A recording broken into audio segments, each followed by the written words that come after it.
Salam sejahtera pemirsa, berjumpa lagi bersama saya dalam pembahasan buku Yesus Nama di Atas Segala Nama. Buku ini ditulis oleh Nyonya Ellen G. White. Buku ini menyuguhkan kepada kita Yesus adalah Alfa dan Omega, pencipta langit dan bumi, pemberi setiap pemberian yang baik dan sempurna, dan pemikul beban besar kita. Kepada orang-orang yang bimbang di antara kita, dia menulis tentang seseorang yang merupakan pusat daya tarik yang agung. Kepada mereka yang hancur oleh dosa, dia menawarkan juru selamat yang sempurna, perantara yang agung, perantara yang maha kuasa, dan kapten keselamatan kita. Inilah suatu hal yang begitu luar biasa yang harus kita terima di dalam kehidupan kita. Bagaimana Yesus adalah penolong kita satu-satunya. Dia akan selalu ada untuk kita. Bila mana kita mempunyai masalah, bila mana kita mempunyai beban yang besar, baiklah kita boleh datang di bawah kaki salib Tuhan, menyerahkan semuanya kepadanya, dan dia akan meringankan setiap langkah-langkah kehidupan kita. Dikatakan di sini bahwa dia adalah kapten keselamatan. Dia akan mengemudikan kendaraan itu sesuai dengan kehendaknya. Dia adalah kapten kita. Dia akan membawa kita di suatu tempat yang penuh dengan kedamaian, sehingga kehidupan kita boleh menjadi berkat dimanapun kita berada. Apapun yang kita lakukan di atas dunia ini, baiklah kita terus mengandalkan akan Tuhan kita, karena dia akan mengemudikan ke jalan kebenaran itu, sehingga kehidupan kita hari demi hari boleh sesuai dengan kehendaknya. Walaupun kita sudah mengambil langkah yang salah, keputusan yang salah, tetapi dia tetap mau membuka akan pintu hatinya, sehingga kita pun boleh masuk dan merasakan akan damai surga itu. Baiklah kita sebagai umat-umat Tuhan atau sebagai anak-anaknya yang hidup di akhir daripada dunia ini, baiklah kita mau menerima akan kasih karunia Kristus di dalam kehidupan kita masing-masing. Pada saat ini kembali lagi saya mengundang akan seluruh anggota keluarga dan saudara-saudara semua. Kita dapat berkumpul bersama-sama. Kita akan mempelajari nasihat firman Tuhan pada saat ini, dan biarlah rencana-rencana indah Tuhan itu akan menjadi bagian masing-masing kita. Kita akan masuk ke dalam judulnya, Penyingkap Pikiran Tak Terbatas. Ayatnya terdapat di dalam Yohanes 1 ayat 18. Tidak seorang pun yang pernah melihat Tuhan, tetapi anak tunggal Tuhan yang ada di pangkuan Bapa, dialah yang menyatakannya. Melalui berbagai saluran, para utusan surgawi berkomunikasi secara aktif dengan setiap belahan dunia. Dan ketika pria dan wanita berseru kepada Tuhan dengan hati yang tulus dan sungguh-sungguh, Tuhan digambarkan sedang membungkuk dari taktanya di atas. Dia mendengarkan setiap tangisan kerinduan dan menjawab, "Ini aku." Ya, jadi suatu pengharapan bagi masing-masing kita. Dikatakan melalui berbagai saluran, para utusan surgawi itu berkomunikasi secara aktif dengan setiap umat manusia di belahan dunia ini. Dan ketika para wanita atau para pria berseru kepada Tuhan dengan hati yang tulus dan sungguh-sungguh, Tuhan digambarkan sedang membungkuk di taktanya. Dia mendengarkan setiap tangisan kita, kerinduan kita, dan dia akan menjawab, "Ini aku." Bahwa dia akan selalu ada untuk kita. Walaupun kita tidak bisa melihat dia secara langsung, tetapi dengan iman kepercayaan kita, kita akan merasakan kehadiran Sang Juru Selamat itu di dalam kehidupan kita. Dalam setiap pengajaran yang Kristus ajarkan, dia menguraikan hidupnya sendiri. Hukum kudus Tuhan dimuliakan dalam perwakilan yang hidup ini. Dia adalah penyingkap pikiran tak terbatas. Dia tidak mengucapkan perasaan atau pendapat-pendapat yang tidak pasti, melainkan kebenaran yang murni dan suci. Setiap orang yang berasal dari kebenaran, dia berkata, "Mendengarkan suaraku." Dia tidak membangun tembok pemisah yang karena begitu tingginya bangsa-bangsa di bumi tidak dapat diuntungkan oleh para pembawa terangnya, yaitu wakil-wakilnya. Dia mengundang setiap pria dan wanita untuk melihat Tuhan dari dekat di dalam dirinya sendiri, dalam kasih tak terbatas, hingga ia telah mengaruniakan anaknya yang tunggal, supaya setiap orang yang percaya kepadanya tidak binasa, melainkan beroleh hidup yang kekal. Dia begitu mengasihi dunia ini sehingga dia tidak dapat memberi yang kurang dari itu. Dengan melakukan pekerjaan penebusan umat manusia, Bapa tidak menahan apa-apa. Betapapun berharganya yang dibutuhkan untuk penyelesaian pekerjaannya. Dia akan membuka setiap kesempatan bagi umat manusia. Dia akan mencurahkan berkat-berkat-Nya ke atas mereka. Dia akan menimbun kebaikan demi kebaikan, pemberian demi pemberian, sampai seluruh perbendaharaan surga dibuka bagi mereka yang olehnya Dia datang untuk selamatkan.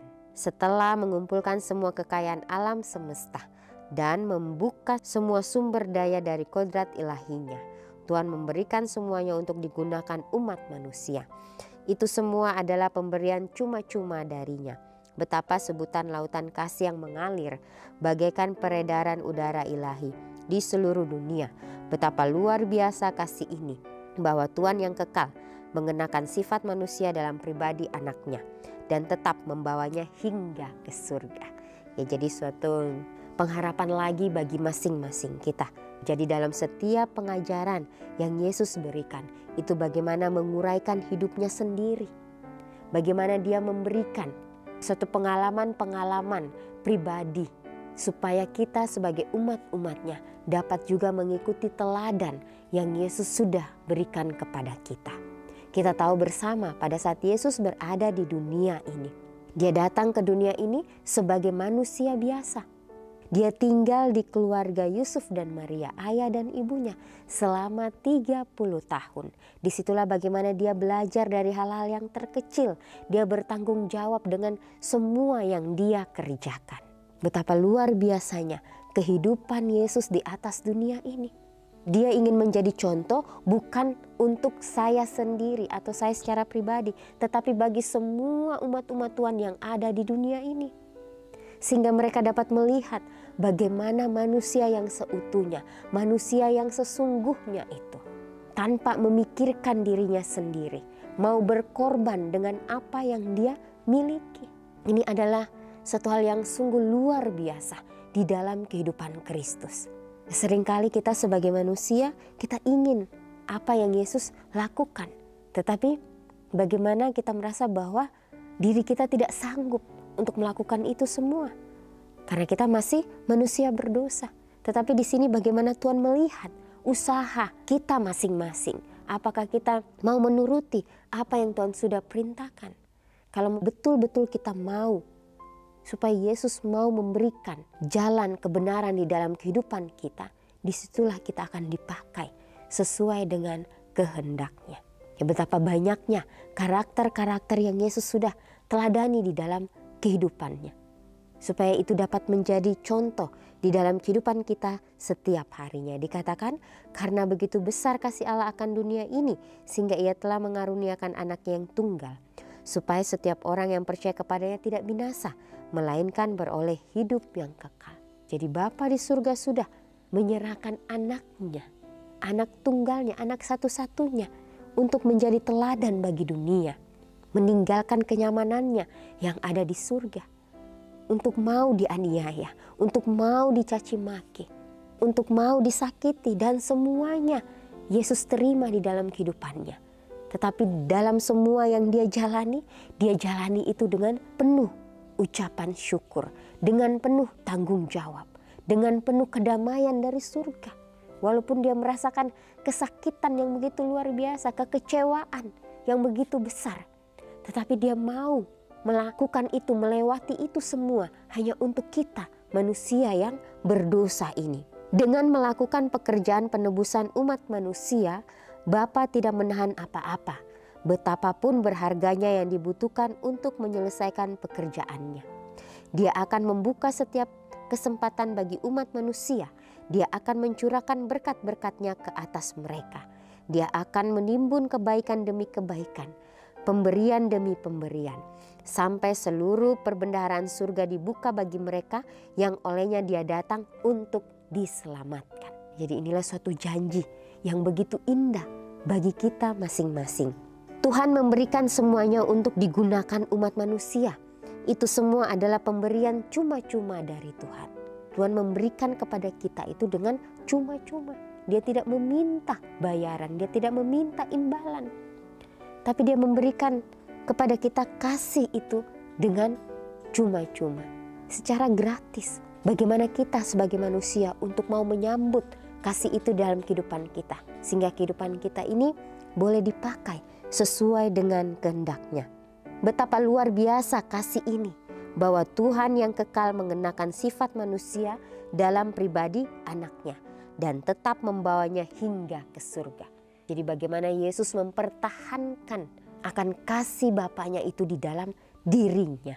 Apapun yang Dia lakukan, Dia selalu mengandalkan akan Bapaknya yang ada di surga. Ya, sehingga kehidupannya betul-betul sempurna. Sehingga kehidupannya betul-betul menjadi teladan bagi setiap umat manusia. Dia rela berkorban untuk kita. Dia mau menjalani itu semua. Walaupun Dia tidak bersalah. Dia hanya mau mempertahankan bagaimana manusia itu harus hidup. Bagaimana manusia itu harus mementingkan akan orang lain. Bagaimana manusia itu harus menjalankan apa yang Tuhan sudah berikan di dalam kehidupan kita. Mengajarkan kita begitu banyak karakternya. Dari buah-buah roh itu kasih, sukacita, damai, sejahtera, kesabaran, kemurahan, kebaikan, dan lain sebagainya. Dia mau mengajarkan kepada kita supaya kita benar-benar melakukan itu dengan sepenuh hati kita. Kalau kita lakukan dengan setengah-setengah, maka semuanya itu tidak berjalan dengan baik.